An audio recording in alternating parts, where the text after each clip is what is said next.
নমস্কাৰ আপোনালোকক পুনৰবাৰ ইজি টু ষ্টাডি চেনেলৰ অন্য এটি ভিডিঅ'লৈ আপোনালোকক স্বাগতম জনাইছোঁ। আজিৰ এই ভিডিঅ'টিত আপোনালোকৰ মাজলৈ ভাৰতবৰ্ষৰ ৰাজ্যসমূহৰ ৰাজধানী আৰু বৰ্তমানৰ ইয়াৰ মুখ্যমন্ত্ৰীৰ কোন ইয়াৰ বিষয়ে এই ভিডিঅ'টোত লৈ আহিছোঁ। গতিকে আপোনালোকে ভিডিঅ'টো সম্পূৰ্ণৰূপে চাব। আজিৰ ভিডিঅ'টিৰ প্ৰথমটো কুৱেশ্যন হৈছে পশ্চিম বংগৰ ৰাজধানীৰ নাম কি? অপশ্যন এৰ ভিতৰত শুদ্ধ উত্তৰটি হৈছে অপশ্যন নম্বৰ বি কলকাতা। মনত ৰাখিব পশ্চিম বংগৰ ৰাজধানীৰ নাম হৈছে কলকাতা আৰু ইয়াৰ বৰ্তমানৰ মুখ্যমন্ত্ৰীগৰাকী হৈছে মমতা বেনাৰ্জী। মনত ৰাখিব। নেক্সট কুৱেশ্যনটিত আছে উত্তৰ প্ৰদেশৰ ৰাজধানীৰ নাম কি? উত্তৰ প্ৰদেশৰ ৰাজধানী কি? অপশ্যন এৰ ভিতৰত শুদ্ধ উত্তৰটি হৈছে অপশ্যন নম্বৰ বি লক্ষ্ণৌ।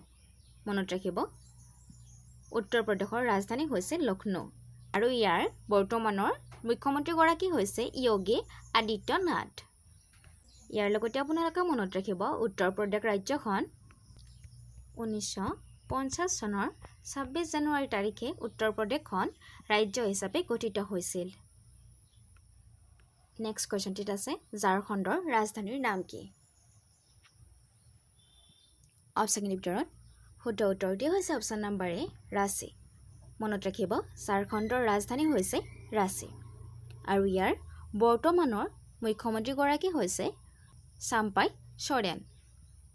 আৰু ইয়াৰ লগতে আপোনালোকে মনত ৰাখিব ঝাৰখণ্ড ৰাজ্যখন 2000 চনৰ 15 নৱেম্বৰ তাৰিখে ৰাজ্য হিচাপে গঠিত হৈছিল।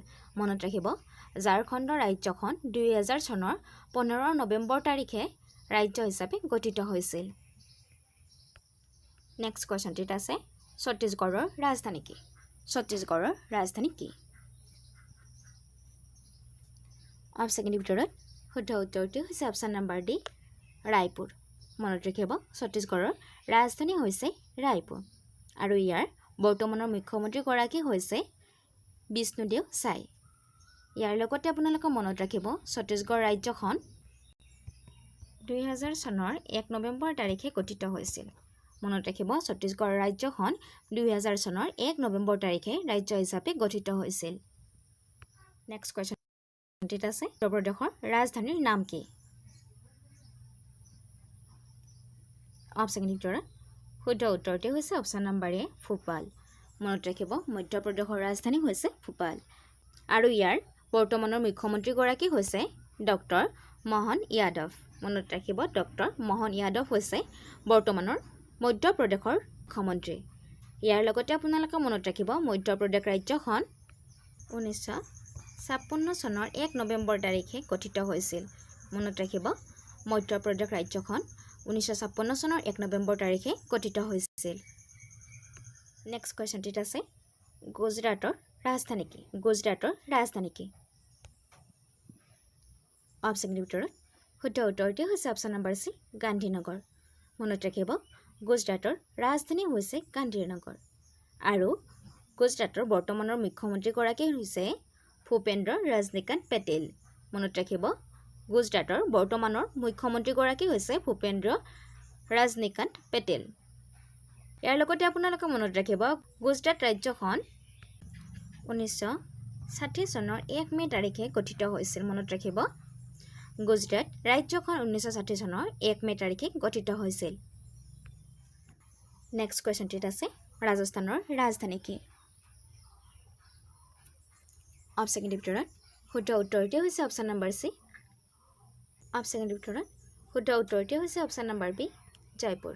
মনত ৰাখিব ৰাজস্থানৰ ৰাজধানী হৈছে জয়পুৰ আৰু ৰাজস্থানৰ বৰ্তমানৰ মুখ্যমন্ত্ৰীগৰাকী হৈছে ভজনলাল শৰ্মা। মনত ৰাখিব ইয়াৰ লগতে আপোনালোকে মনত ৰাখিব ৰাজস্থান ৰাজ্যখন 1956 চনৰ 1 নৱেম্বৰ তাৰিখে গঠিত হৈছিল। মনত ৰাখিব ৰাজস্থান ৰাজ্যখন 1956 চনৰ 1 নৱেম্বৰ তাৰিখে গঠিত হৈছিল। নেক্সট কুৱেশ্যনটিত আছে হিমাচল প্ৰদেশৰ ৰাজধানী কি? অপশ্যন এৰ ভিতৰত শুদ্ধ উত্তৰটি হৈছে অপশ্যন নম্বৰ ডি এ আৰু বি দুয়োটা, অৰ্থাৎ চিমলা আৰু ধৰ্মশালা এই দুয়োখনেই হৈছে হিমাচল প্ৰদেশৰ ৰাজধানী। চিমলা হৈছে গ্ৰীষ্মকালীন অৰ্থাৎ গৰমৰ দিনত ৰাজধানী আৰু ধৰ্মশালা হৈছে শীতকালীন ৰাজধানী। ইয়াৰ লগতে মনত ৰাখিব হিমাচল প্ৰদেশৰ বৰ্তমানৰ মুখ্যমন্ত্ৰীগৰাকী হৈছে সুখবিন্দৰ সিং সুকু আৰু হিমাচল প্ৰদেশ ৰাজ্যখন 1971 চনৰ 25 জানুৱাৰী তাৰিখে গঠিত হৈছিল মনত ৰাখিব হিমাচল প্ৰদেশ ৰাজ্যখন 1971 চনৰ 25 জানুৱাৰী তাৰিখে গঠিত হৈছিল নেক্সট কোৱেশ্চনটিত আছে উত্তৰাখণ্ডৰ ৰাজধানীৰ নাম কি উত্তৰাখণ্ডৰ ৰাজধানীৰ নাম কি অপচনৰ ভিতৰত শুদ্ধ উত্তৰটি হৈছে অপচন নম্বৰ ডি এ আৰু বি দুয়োটা অৰ্থাৎ গ্যাৰচেন আৰু ডেৰাডুন এই দুয়োখনেই হৈছে উত্তৰাখণ্ডৰ ৰাজধানী গ্যাৰচেন হৈছে গ্ৰীষ্মকালীন ৰাজধানী আৰু ডেৰাডুন হৈছে শীতকালীন ৰাজধানী আৰু বৰ্তমান উত্তৰাখণ্ডৰ মুখ্যমন্ত্ৰীগৰাকীৰ নাম হৈছে পুষ্কৰ সিং ধামি ইয়াৰ লগতে আপোনালোকে মনত ৰাখিব উত্তৰাখণ্ড ৰাজ্যখন 2000 চনৰ 9 নৱেম্বৰ তাৰিখে গঠিত হৈছিল নেক্সট কোৱেশ্চনটিত আছে হাৰিয়ানাৰ ৰাজধানী কি হাৰিয়ানাৰ ৰাজধানী কি অপচনৰ ভিতৰত শুদ্ধ উত্তৰটি হৈছে অপচন নম্বৰ এ ছত্তীশগড় মনত ৰাখিব হাৰিয়ানাৰ ৰাজধানী হৈছে ছত্তীশগড় আৰু বৰ্তমানৰ হাৰিয়ানাৰ মুখ্যমন্ত্ৰী হৈছে নায়াব সিং চাইনি মনত ৰাখিব নায়াব সিং চাইনি 1966 চনৰ 1 নৱেম্বৰ তাৰিখে গঠিত হৈছিল মনত ৰাখিব হাৰিয়ানা ৰাজ্যখন 1966 চনৰ 1 নৱেম্বৰ তাৰিখে গঠিত হৈছিল নেক্সট কোৱেশ্চনটিত আছে পাঞ্জাবৰ ৰাজধানী কি অপচনৰ ভিতৰত শুদ্ধ উত্তৰটি হৈছে অপচন নম্বৰ এ ছত্তীশগড় মনত ৰাখিব পাঞ্জাবৰ ৰাজধানী হৈছে ছত্তীশগড় আৰু বৰ্তমান পাঞ্জাবৰ মুখ্যমন্ত্ৰীগৰাকীৰ নাম হৈছে ভাগৱত সিং মান নেক্সট কোৱেশ্চনটিত আছে নাগালেণ্ডৰ ৰাজধানী কি অপচনৰ ভিতৰত শুদ্ধ উত্তৰটি হৈছে অপচন নম্বৰ ডি কোহিমা মনত ৰাখিব নাগালেণ্ডৰ ৰাজধানী হৈছে কোহিমা আৰু ইয়াৰ লগতে মনত ৰাখিব নাগালেণ্ড ৰাজ্যখন 1963 চনৰ 1 নৱেম্বৰ তাৰিখে গঠিত হৈছিল মণিপুৰৰ ৰাজধানী কি অপচনৰ ভিতৰত শুদ্ধ উত্তৰটি হৈছে অপচন নম্বৰ এ ইম্ফল মণিপুৰৰ ৰাজধানী হৈছে ইম্ফল আৰু ইয়াৰ লগতে আপোনালোকে মনত ৰাখিব মণিপুৰৰ বৰ্তমান মুখ্যমন্ত্ৰীগৰাকী হৈছে নামথম্বান বীৰেন সিং মনত ৰাখিব মণিপুৰৰ বৰ্তমান মুখ্যমন্ত্ৰীগৰাকীৰ নাম হৈছে নামথম্বান বীৰেন সিং যাক সাধাৰণতে এন বীৰেন সিং বুলিও কোৱা হয় নেক্সট কোৱেশ্চনটিত আছে মিজোৰামৰ ৰাজধানী কি মিজোৰামৰ ৰাজধানী কি অপচনৰ ভিতৰত শুদ্ধ উত্তৰটি হৈছে অপচন নম্বৰ এ আইজল মনত ৰাখিব মিজোৰামৰ ৰাজধানী হৈছে আইজল ইয়াৰ লগতে আপোনালোকে মনত ৰাখিব মিজোৰামৰ বৰ্তমানৰ মুখ্যমন্ত্ৰীগৰাকী হৈছে লণ্ডহামা নেক্সট কোৱেশ্চনটিত আছে অৰুণাচল প্ৰদেশৰ ৰাজধানী কি অৰুণাচল প্ৰদেশৰ ৰাজধানী কি অপচনৰ ভিতৰত শুদ্ধ উত্তৰটি হৈছে অপচন নম্বৰ চি ইটানগৰ মনত ৰাখিব অৰুণাচল প্ৰদেশৰ ৰাজধানী হৈছে ইটানগৰ ইয়াৰ লগতে মনত ৰাখিব অৰুণাচল প্ৰদেশৰ বৰ্তমান মুখ্যমন্ত্ৰীগৰাকী হৈছে পেমা খাণ্ডু নেক্সট কোৱেশ্চনটিত আছে ত্ৰিপুৰাৰ ৰাজধানী কি ত্ৰিপুৰাৰ ৰাজধানী কি অপচনৰ ভিতৰত শুদ্ধ উত্তৰটি হৈছে অপচন নম্বৰ ডি আগৰতলা মনত ৰাখিব ত্ৰিপুৰাৰ ৰাজধানী হৈছে আগৰতলা ইয়াৰ লগতে আপোনালোকে মনত ৰাখিব ত্ৰিপুৰাৰ বৰ্তমানৰ মুখ্যমন্ত্ৰীগৰাকী হৈছে মানিক শ্বাহ মনত ৰাখিব ত্ৰিপুৰাৰ বৰ্তমানৰ মুখ্যমন্ত্ৰীগৰাকীৰ নাম হৈছে মানিক শ্বাহ নেক্সট কোৱেশ্চনটিত আছে মেঘালয়ৰ ৰাজধানী কি মেঘালয়ৰ ৰাজধানী কি অপচনৰ ভিতৰত শুদ্ধ উত্তৰটি হৈছে অপচন নম্বৰ এ শ্বিলং মনত ৰাখিব মেঘালয়ৰ ৰাজধানী হৈছে শ্বিলং আৰু ইয়াৰ লগতে মনত ৰাখিব মেঘালয়ৰ বৰ্তমানৰ মুখ্যমন্ত্ৰীগৰাকী হৈছে কনৰেড চাংমা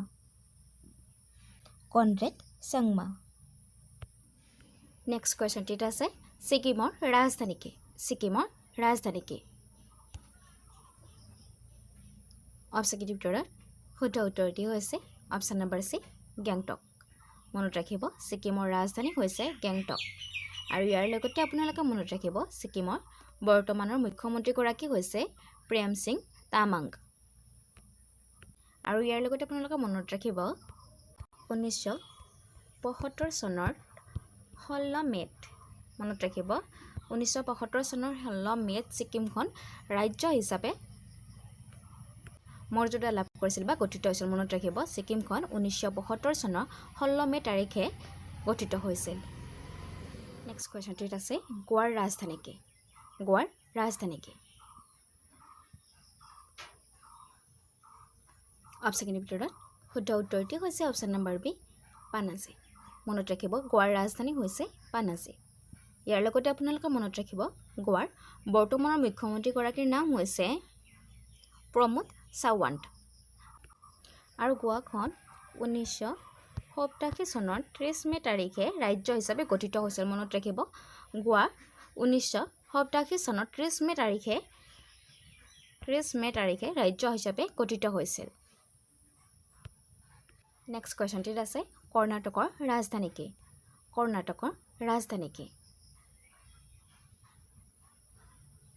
অপচনৰ ভিতৰত শুদ্ধ উত্তৰটি হৈছে অপচন নম্বৰ ডি বেংগালুৰু মনত ৰাখিব কৰ্ণাটকৰ ৰাজধানী হৈছে বেংগালুৰু ইয়াৰ লগতে আপোনালোকে মনত ৰাখিব কৰ্ণাটকৰ বৰ্তমান মুখ্যমন্ত্ৰীগৰাকী হৈছে সিদ্ধাৰামায়া আৰু এই কৰ্ণাটক ৰাজ্যখন 1956 চনৰ 1 নৱেম্বৰ তাৰিখে কৰ্ণাটক ৰাজ্যখন গঠিত হৈছিল মনত ৰাখিব কৰ্ণাটক ৰাজ্যখন 1956 চনৰ 1 নৱেম্বৰ তাৰিখে গঠিত হৈছিল নেক্সট কোৱেশ্চনটিত আছে মহাৰাষ্ট্ৰৰ ৰাজধানী কি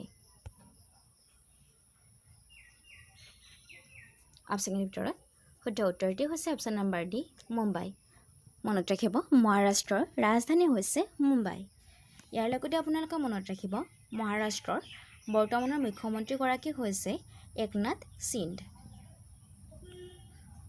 আৰু এই মহাৰাষ্ট্ৰ ৰাজ্যখন 1960 চনৰ 1 মে তাৰিখে গঠিত হৈছিল মনত ৰাখিব মহাৰাষ্ট্ৰ ৰাজ্যখন 1960 চনৰ 1 মে তাৰিখে গঠিত হৈছিল নেক্সট কোৱেশ্চনটিত আছে কেৰালাৰ ৰাজধানী কি অপচনৰ ভিতৰত শুদ্ধ উত্তৰটি হৈছে অপচন নম্বৰ চি তিৰুৱনন্তপুৰম মনত ৰাখিব কেৰালাৰ ৰাজধানী হৈছে তিৰুৱনন্তপুৰম আৰু ইয়াৰ লগতে আপোনালোকে মনত ৰাখিব কেৰালাৰ বৰ্তমানৰ মুখ্যমন্ত্ৰীগৰাকী হৈছে পিনাৰায় বিজয়ন আৰু ইয়াৰ লগতে আপোনালোকে মনত ৰাখিব কেৰালা ৰাজ্যখন 1956 চনৰ 1 নৱেম্বৰ তাৰিখে গঠিত হৈছিল মনত ৰাখিব কেৰালা ৰাজ্যখন 1956 চনৰ 1 নৱেম্বৰ তাৰিখে গঠিত হৈছিল আছে তামিলনাডুৰ ৰাজধানী কি অপচনৰ ভিতৰত শুদ্ধ উত্তৰটি হৈছে অপচন নম্বৰ ডি চেন্নাই মনত ৰাখিব তামিলনাডুৰ ৰাজধানী হৈছে চেন্নাই আৰু ইয়াৰ বৰ্তমানৰ মুখ্যমন্ত্ৰীগৰাকী হৈছে এম কে ষ্টেলিন কোৱেশ্চনটিত আছে তেলেংগানাৰ ৰাজধানী কি অপচনৰ ভিতৰত শুদ্ধ উত্তৰটি হৈছে অপচন নম্বৰ চি হায়দৰাবাদ মনত ৰাখিব তেলেংগানাৰ ৰাজধানী হৈছে হায়দৰাবাদ আৰু ইয়াৰ বৰ্তমানৰ মুখ্যমন্ত্ৰীগৰাকী হৈছে ৰেৱন্ত ৰেড্ডি আৰু ইয়াৰ লগতে আপোনালোকে মনত ৰাখিব তেলেংগানাৰ ৰাজ্যখন 2014 চনৰ গঠিত হৈছিল মনত ৰাখিব তেলেংগানাৰ ৰাজ্যখন 2014 চনৰ গঠিত হৈছিল নেক্সট কোৱেশ্চন অন্ধ্ৰপ্ৰদেশৰ ৰাজধানী কি অন্ধ্ৰপ্ৰদেশৰ ৰাজধানী কি অপচনৰ ভিতৰত শুদ্ধ উত্তৰটি হৈছে অপচন নম্বৰ এ অমৰাৱতী মনত ৰাখিব অন্ধ্ৰপ্ৰদেশৰ ৰাজধানী হৈছে অমৰাৱতী ইয়াৰ লগতে আপোনালোকে মনত ৰাখিব অন্ধ্ৰপ্ৰদেশ ৰাজ্যখন 1956 চনৰ 1 নৱেম্বৰ তাৰিখে গঠিত হৈছিল মনত ৰাখিব অন্ধ্ৰপ্ৰদেশ ৰাজ্যখন 1956 চনৰ 1 নৱেম্বৰ তাৰিখে গঠিত হৈছিল নেক্সট কোৱেশ্চনটিত আছে উৰিষ্যাৰ ৰাজধানী কি উৰিষ্যাৰ ৰাজধানী কি অপচনৰ ভিতৰত শুদ্ধ উত্তৰটি হৈছে অপচন নম্বৰ ডি ভুৱনেশ্বৰ মনত ৰাখিব উৰিষ্যাৰ ৰাজধানী হৈছে ভুৱনেশ্বৰ আৰু ইয়াৰ বৰ্তমানৰ মুখ্যমন্ত্ৰীগৰাকী হৈছে নবীন পাটনায়ক।